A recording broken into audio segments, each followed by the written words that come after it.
एणिकी गोटे कार्ड रे मिलिबो समस्त स्वास्थ्य सेवा। जानतु केबेटू मिलिबो एई सुविधा। नमस्कार दर्शक बंधु, आपण मानकु स्वागत करछि आपण मानकर फेवरेट चैनल अपडेट ओडिशा को। दर्शक बंधु, आज आपण मान पई नै आछि सबुठु बड़ इंपोर्टेंट खबर। आपण माने जानिथिबे इलेक्शन सला परठारु बहुत सारा योजना एपट सेपट होउछि। को योजनार ना चेंज जाउ तो को योजना बंद हो जाउछि, को योजना स्टार्ट होला पर तार बहुत सारा जिनस चेंज हो जाउछि।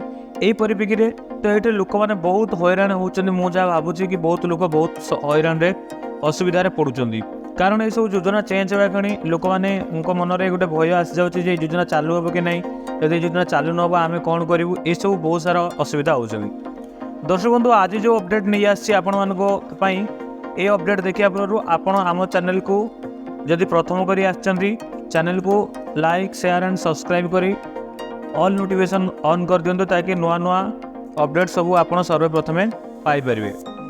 दर्शक बंधु, एणिकी गोटे कार्ड रे मिलिबो समस्त स्वास्थ्य सेवा, कारण राज्य में लागू होगा जाऊँगी आयुष्मान योजना एवं गोपबंधु जन आरोग्य योजना।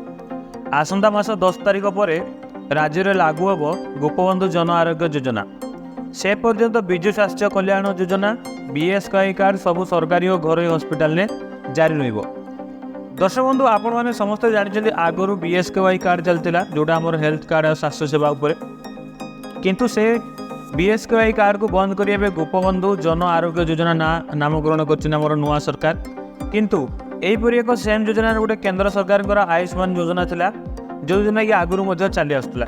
ये दुईटा जाक योजना गोटे नाम परिणत हम। यार जो से कहते कि गोपबंधु जन आरोग्य योजना आउ ए गोटे कार्ड समग्र देश में लागू हम बोली आमर सूचना मिली।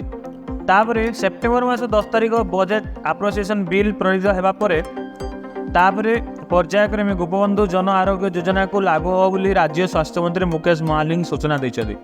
दर्शक बंधु, आपण जानते आमर स्वास्थ्य मंत्री जो सूचना देइछथि से कहते जे 10 तारिख पर जो एथर जो बजेट जाइए 24-25 जो बजेट जाइए बजेट रे अप्रोप्रिएशन बिल आसला पर से गोपबंधु जन आरोग्य योजना चालू हम। ता पूर्व आमर बीएसकेवाई कार्ड जमी चलता जो जो हस्पिटाल सब चलता से चलो भी बहुत सरकारी और बेसरकारी हस्पिटाल जो चलता से चलो, किंतु ये सेप्टेम्बर 10 तारिख पर्यंत पूरा ये चलो। तापर ये बिल अप्रोप्रिएशन आसला पर आपणकर जो रोचे आयुष्मान योजना और गोपबंधु जन आरोग्य योजना ये दुटा कार्ड गोटे से ऑल ओवर देश में आमर चलो। एसह विजु स्वास्थ्य कल्याण योजना जो हिताधिकारी माने जो जो सुविधा पाउथले नुआ स्वास्थ्य कार्ड रे से सुविधा अतिरिक्त सुविधा पाइबे। देखो दर्शक बंधु, आगुरी जो आप विजु स्वास्थ्य कार्ड रे जो जो सुविधा पाउथले से सुविधा आप ये कार्ड रे पाइपर। जो गोपबंधु जन आरोग्य योजना कार्ड जो आसी गोटे कार्ड रे आप सुविधा पाइपर, किसी हेल्ले चेंज ना। तापर आउ गोटे जिनस होची अन्यपटे सारा भारत वर्ष में यही कार्ड व्यवहार उपयोगी हेब। मोट 27,000 रु अधिक हस्पिटाल लोक माने रोगी सेवार सुविधा पाइबे। ऑल ओवर इंडिया रे 27,000 रु अधिक हस्पिटाल रे आपण यही कार्ड चले सेवा पाई परिबे। यही योजना कैशलेस सुविधा दिया जाउतबा 2024-25 आर्थिक वर्ष पई बजेट रे मुख्यमंत्री मोहन चरण माझी गोपबंधु जन आरोग्य योजना और आयुष्मान भारत योजना लागू करा नहीं सूचना देते। से कहते जे बजेट रे एथिसह स्वास्थ्य विभाग को 21,000 कोटी दि जाइए। गत वर्ष तुलन में यह अधिक। तेबे एथर आमर सबुठु बड़ फोकस पॉइंट थिला आयुष्मान योजना को राज्य में लागू करवा। ओडिशा रे गोपबंधु जन आरोग्य योजना ना रे प्रधानमंत्री आयुष्मान भारत योजना लागू हम। एथिसह गत सरकार को रोगी माने जो सुविधा पाउथले सेमाने को सही सुविधा मिलियो बोली मुख्यमंत्री स्पष्ट करछन्ती। आगुर जो सुविधा आपण माने पाउथले ए सुविधा पाइबे। ता सहित एबे जो सरकार आछन्ती ये जो आयुष्मान भारत योजना को ओडिशा रे लागू करिवे बोली ताकर मेन लक्ष्य थिला, ताको से लागू करिवे। ता सहित आमर जो आगुर चलथिला बीएसकेवाई कार्ड आ विजु स्वास्थ्य कल्याण पई जोटा थिला ताको ना चेंज करी से गोपबंधु जन आरोग्य योजना ना रे स्टार्ट करिवे बोली तांकर मेन पॉइंट थिला। ताको से स्टार्ट करिवे सेप्टेम्बर 10 पर स्टार्ट हेबो। आ एथर जो बजेट आछि बजेट रे 21,000 कोटी टका दिया आइछि हमरो ए स्वास्थ्य विभाग को।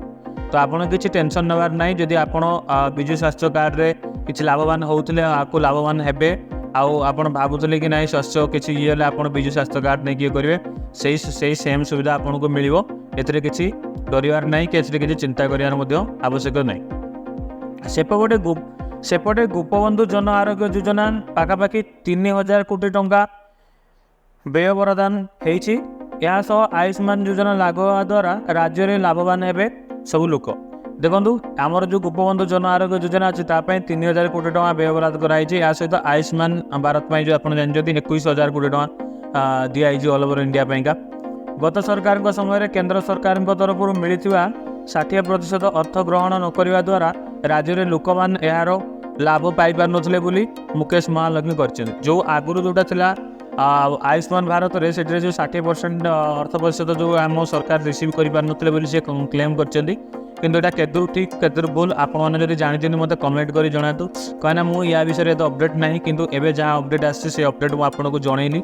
एथरे आपनकर जो थिला माने बीएसकेवाई कार्ड रो ना फास्ट तो बीएसकेवाई कार्ड रो ना चेंज है गोपबंधु जन आरोग्य योजना तापर आमर जो थिला आयुष्मान भारत योजना जोटा थिला केंद्र सरकार ये दुईटा जाक एक एक है कि आप बीएसकेवाई कार्ड जोटा पाउल जो मैंने बीएसकेवाई कार्ड जो सुविधा पाते से सुविधा ही पाइबे।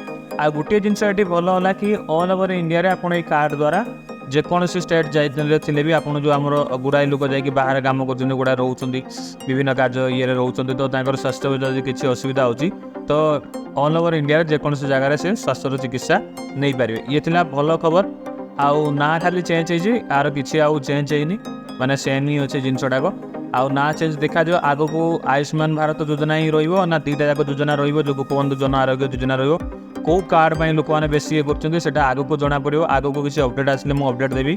तो आशा कर फ्रेंड्स ये वीडियो आपन को भल लगी तो जदि वीडियो भल लगी चैनल को लाइक शेयर करूँ आपण फ्रेंड्स सर्किल आपको शेयर कर न्यूज समस्त को जनातु आउ जदि आम चैनल रे नुआ नुआ वीडियो देखा चाहते चैनल को सब्सक्राइब कर साइड रे बेल आइकन दबाई ऑल नोटिफिकेशन ऑन करूँ जो थे कि आप सब नुआ नुआ अपडेट गोटे चैनल मध्य पाइपर और सठिक भाव में पाइपर। आज रही जय जगन्नाथ।